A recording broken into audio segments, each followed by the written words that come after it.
नमस्कार। World update में आपका स्वागत है।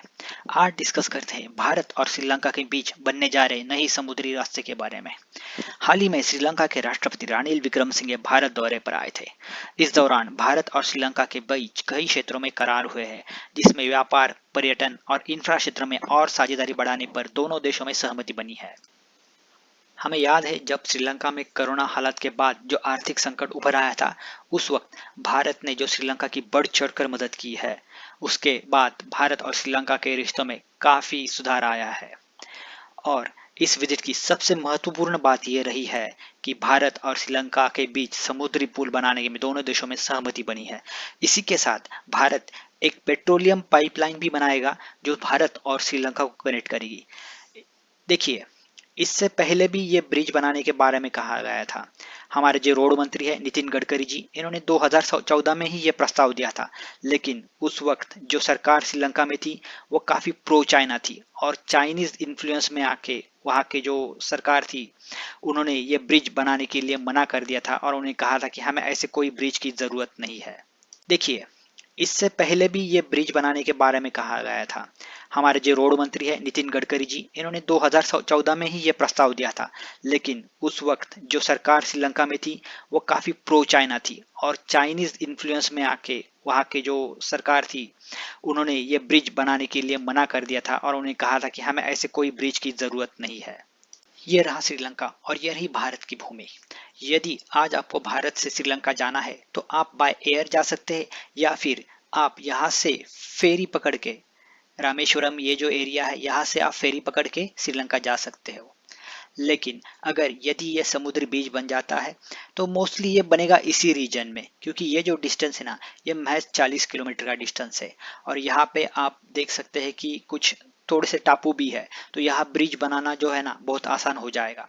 यदि ये ब्रिज बन जाता है ना, तो भारतीय पर्यटक कार ड्राइव करते हुए आप श्रीलंका में भी जा सकते हैं और इसका रिजल्ट क्या होगा पता है? श्रीलंका में ना भारतीय पर्यटकों की भरमार आ जाएगी और यही तो श्रीलंका चाहता है। जैसे ही श्रीलंका में टूरिज्म बढ़ेगा, वहाँ की होटल इंडस्ट्री में काफ़ी सुधार आएगा, वहाँ के जो लोकल ट्रांसपोर्ट है उसमें काफ़ी सुधार आएगा और जैसे ही भारत के लोग जितना ज़्यादा श्रीलंका जाने लगेंगे, उतना भारत और श्रीलंका के बीच पीपल टू पीपल कांटेक्ट भी बढ़ेगा। और इसी के साथ श्रीलंका ने और एक अच्छा मूव चला है, जिसमें उन्होंने भारत की करेंसी जो है ना, इंडियन रुपीज, इसको एज डेजिग्नेटेड करेंसी का दर्जा दिया है। इससे होगा क्या कि जब भी भारत के पर्यटक या व्यापारी श्रीलंका में जाएंगे, तो वो जो अपने ट्रेड सेटलमेंट्स है या फिर वहाँ के जो लोकल बिल्स है वो इंडियन रुपीज में कर पाएंगे। तो इससे जो डॉलर और रुपीज और श्रीलंकन करेंसी के बीच जो फ्लक्चुएशन है ना, उसके उसका कोई असर होने नहीं वाला है। तो ये काफी भारत के लिए अच्छा मूव है। तो इसी के और श्रीलंका के बीच बढ़ती कनेक्टिविटी का सबसे बुरा असर होगा चाइना पे, क्योंकि इसके चलते चाइनीज इन्फ्लुएंस जो है ना वो श्रीलंका में कम होता जाएगा और भारत का प्रभाव है ना श्रीलंका पे बढ़ता जाएगा और कोई भी कदम भारत के खिलाफ उठाने से पहले श्रीलंका को 10 बार सोचना पड़ेगा। और जैसे ही ये भारत और श्रीलंका के रिश्ते मजबूत होते जाएंगे, हिंद महासागर में भारत का दबदबा वैसे ही बना रहेगा। आर्थिक संकट के समय श्रीलंका में ये पिक्चर काफी आम हो गई थी, क्योंकि श्रीलंका के पास पेट्रोल और डीजल खरीदने के पैसे ही नहीं थे।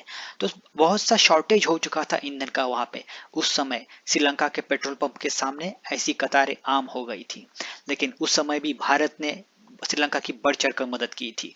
लेकिन जो भी पेट्रोलियम प्रोडक्ट भारत श्रीलंका को बेचता है ना, वो सी रूट से बेचता है और उसमें काफी टाइम जाता है। लेकिन जैसे ही भारत और श्रीलंका के बीच पेट्रोलियम पाइपलाइन बनकर तैयार हो जाएगी, ये चित्र बदल जाएगा और कभी भी श्रीलंका के सामने पेट्रोलियम संकट खड़ा नहीं हो सकता है।